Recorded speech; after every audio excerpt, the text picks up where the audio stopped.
Hello Internet, it's me Josh, the Aging Gamer. So, you know who loves the Ninja Gaiden series? This guy right here.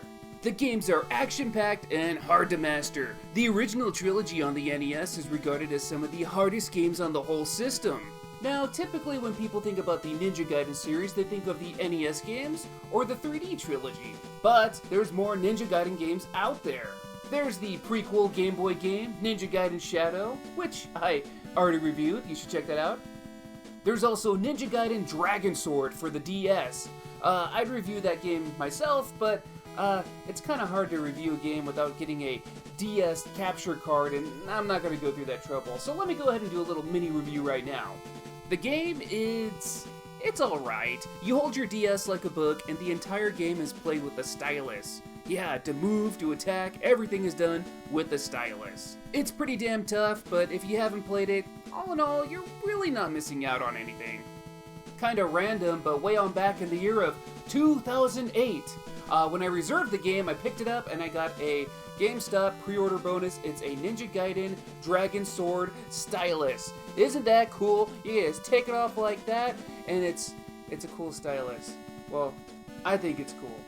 So yeah, Ninja Gaiden 1, 2, 3, Ninja Gaiden Shadow, Ninja Gaiden Dragon Sword. What do they all have in common? They're all on Nintendo consoles.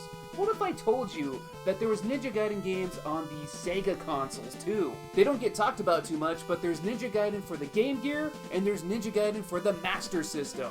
And they're not ports or anything, these are completely original games. And since I'm a pretty big Ninja Gaiden fan, I'll be taking a look at both games. But we're going to be doing a two-parter here. This first video right now, we're going to be taking a look at Ninja Gaiden for the Game Gear, while in the next video, we're going to take a look at Ninja Gaiden for the Sega Master System. Why are we starting with the Game Gear one? Well, it came out first. So, without further ado, ladies and gentlemen, this is Ninja Gaiden for the Sega Game Gear.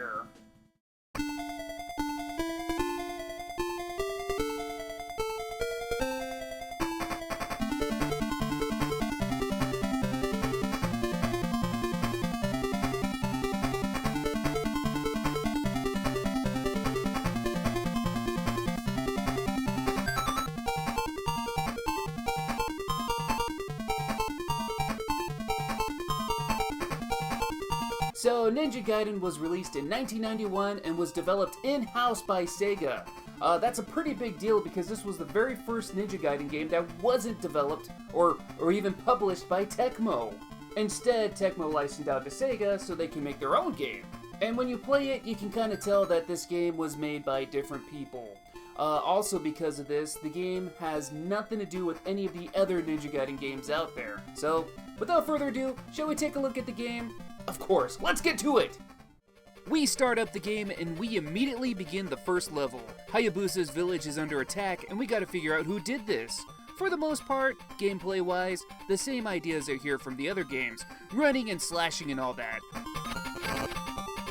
But the game feels a bit different. Ryu's attack is a lot quicker here. Also, his sword swipe has more range, which makes killing enemies a snap. You can move around with the D-pad, press 1 to attack with your sword, and press 2 to jump. You can jump on walls, and you can press up or down to scale them. You can also duck, but oddly there's no ducking attack. Instead, that'll be your special move. Whereas in the NES games you'd press up and attack to use your special, here it's down and attack. Speaking of specials, there's a few different special ninjutsu power-ups to collect throughout the game. There's the shuriken that can be thrown straight ahead, another power-up known as waves that'll attack enemies above you, there's also the enemy-seeking ring which will home in on an enemy, and there's also my favorite, the scatter bomb that shoots out in 3 different directions. It's like Contra spread shot but for Ryu Hayabusa. Also, if you're lucky, you'll find the circling flame power-up that'll make you temporarily invincible. And now that we got all this technical stuff out of the way, let's get through this level. Ninjas pop up from all over the place. Kill those murderous ninjas! Not that Ryu isn't one himself. The first stage is very much a tutorial type stage, showing you what all the different power-ups are, what the health and power-up refills are like, how to climb walls, etc, etc. At the end of this level, we'll fight against this big dude with a club. Apparently he's known as the Monk of the Red Tiger Cult. Ah, yes, of course. When he lifts his club up, that's your moment to attack. Time your attacks just right and you can completely embarrass this fool.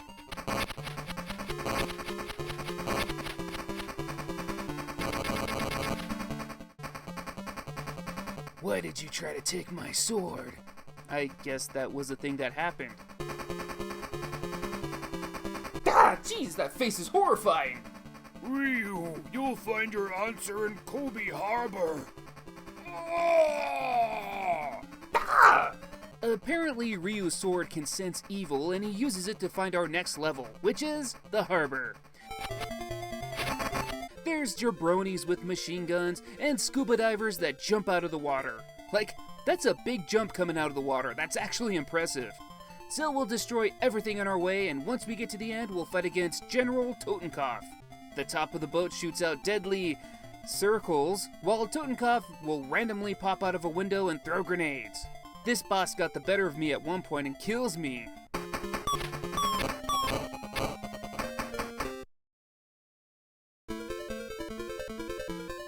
And in typical Ninja Gaiden fashion, when you die, you have to start from the very beginning of the level. Damn it!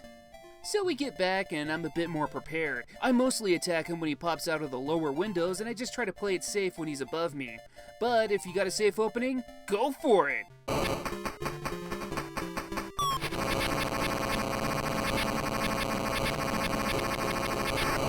So we find out that Totenkopf is some kind of arms dealer.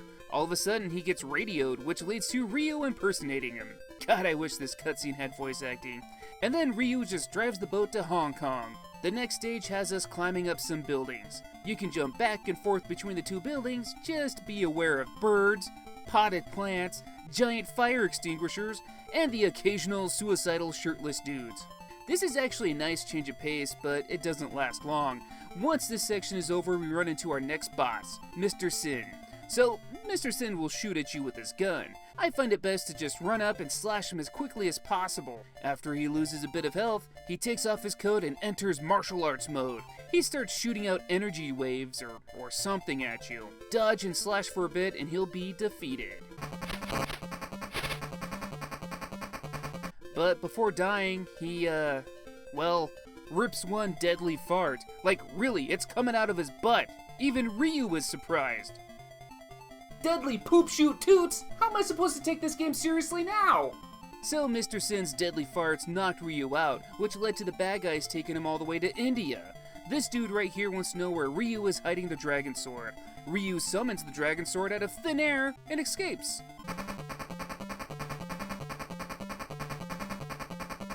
Ryu can summon his dragon sword at will? Well, that's pretty convenient, and never seen in the series again. Some evil dude is watching us, and we go to the next level, which is actually just a boss fight. We got the guy who we were just talking to floating around on a flying carpet.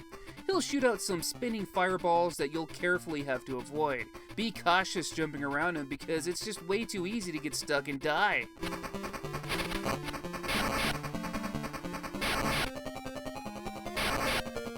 Once you defeat him, well, you don't. He'll transform into these rotating demon heads. I had some trouble with this fight, but what I learned is that I can defeat him in his first form without getting touched, and just slash away at the heads and kill them before they kill me.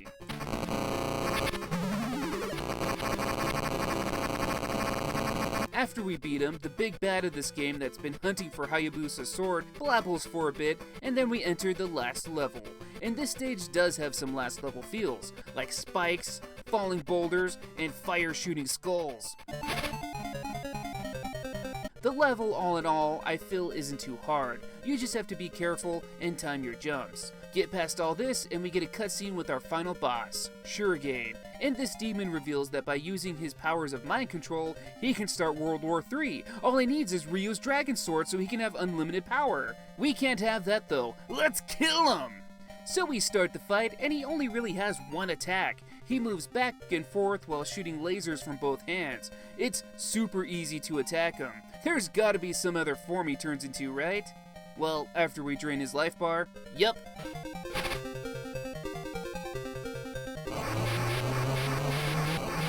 He transforms into a giant bat creature.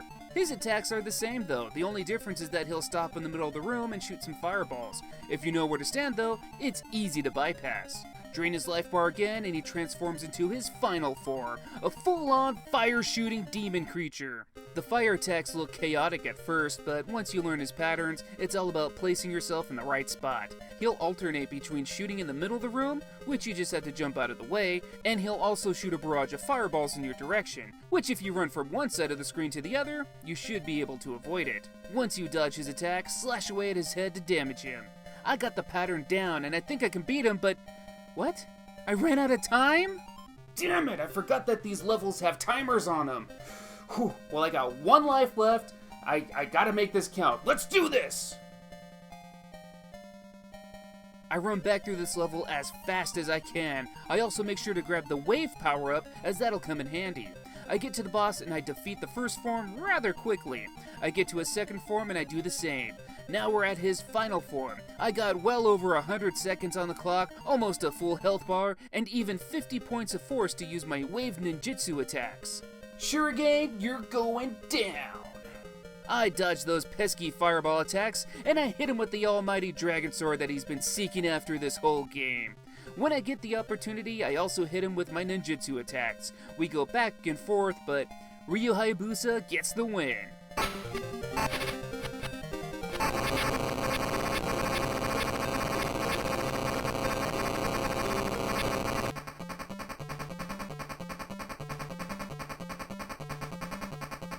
I guess I threw a wrench in Shuriken's master plan. Killing the freaking guy I think is more than throwing a wrench in the plan. Well, we beat the game. And what Ninja Gaiden game wouldn't be complete without a shot of Ryu standing on some pillar watching the bad guy's base crumble? The end! The credits now roll and... some of these names. P, Birdie, Wazzle, wait, special makeup, costume design, casting, carrot, potato. So ladies and gentlemen, that's Ninja Gaiden for the Sega Game Gear. Overall, how do I feel about the game? Well, to be honest, I think this is exactly what Ninja Gaiden on the Game Gear should be. Does it play like the NES Ninja Gaidens? No. But if you're not a stickler about it, it's close enough and it feels fine. For a handheld title, that's what you have to expect. It was the same for Ninja Gaiden Shadow. This game does a decent enough job to pass for a Ninja Gaiden title. The only negatives I have really is that the game is a little short. There's only 4 levels you actually play, with a total of, not including the various forms, 5 different bosses. You could beat this game in approximately 20-something minutes. I also found the story of this game to be rather weak, but I suppose with how short the game was, the story could get away with being a bit more basic and not overdone. But all in all, I found Ninja Gaiden for the Game Gear fun. It's one of the easier Ninja Gaiden games out there. There's plenty of health and force points to collect, so any moderate player shouldn't find it too tough. It does have its moments of difficulty, but nothing like past Ninja Gaiden titles. If you got an itch to play some Ninja Gaiden, and you've already played the other games to death, then this game should do fine. It's a fun, harmless title. But these are just my opinions. What do you guys think? What do you think of Ninja Gaiden for the Sega Game Gear? Let me know in the comments below. And if you like this video, go ahead and hit like, subscribe, yada yada yada, all that stuff. But stay tuned for the next video where we'll take a look at Ninja Gaiden for the Master System. I'll see you guys then. Take care!